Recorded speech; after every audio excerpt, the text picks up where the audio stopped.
We're taking a look outside in Seattle right now, and the rain is going to start clearing off and moving east. So that is the good news here. We're going to see some showers tomorrow, though. We'll have that in our extended forecast in just a minute.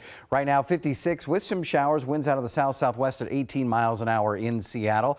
Current temperatures throughout the region. We can see 55 in Everett, 48 in Friday Harbor, 47 in Forks. And you can see temperatures already cooling down because we were, on my car on the way in early this morning, it said 64 degrees. So, of course, not official, but we're taking a look at temperatures that were in the 60s in some areas earlier this morning. It is cooling down as we see our next system that is moving in. So what to expect? The heavy rain starting to clear out. That doesn't mean the rain's going away. It's just moving into kind of a showers mode. Windy conditions are continuing, especially Everett North is where it'll be the strongest, and it is cooling down with the freezing level lowering. And let's take a look at that snow level right now.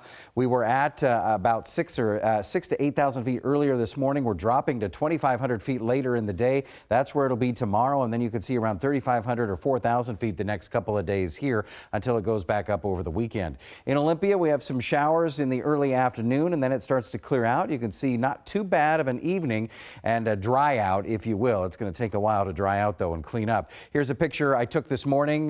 We walked down to SNOQUALMIE Falls from my place here at SNOQUALMIE Ridge, and you could see we were getting soaking wet there, and it wasn't even raining at the time, but certainly a big gush of water coming out of SNOQUALMIE Falls. And we have flood warnings right now on 12 different rivers. The rivers that have flood warnings are the ones that are the light colored green, and then the darker green is the flood watch, which goes until 4 o'clock on Tuesday. Here's the satellite picture I showed you earlier, and this is the line we're talking about right here. This line right here, this is the not so nice, and this is the a little bit better is behind it, and that's what we're going to see. That's what's going to bring the drier conditions, and we're going to see things cool down as well with the wind that's pushing in as well. Things are going to cool down, and so that's going to cause the freezing levels to lower, which will help those rivers too once we get some snow in the mountains.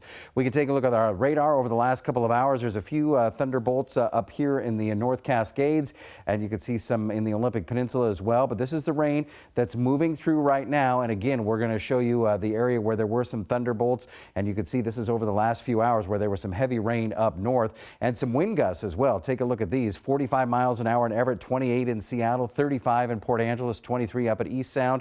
And our futurecast right now is going to show us what's going to happen. That's the band of showers that we just had that's moving away. By today at 6 p.m., look, it's not too bad. Just drier conditions, as you can see. And then as we move into tomorrow, it looks like it's a little better as well. In fact, it does dry out. Even on Wednesday, could be a dry day as we take a look at that. Let's take a look at our extended forecast for you. Heavy rain at times and windy today, a high of 57. In fact, we've already achieved our high because it is starting to cool down right now. Tomorrow, a few showers and partly sunny skies, and then Wednesday will be mostly sunny, but take a look at those temperatures back down into the lower to mid 40s as we head on into even next week. So we're back to a little bit below normal temperatures, but the cooler temperatures, which means more snow in the mountains, which means less flooding down below.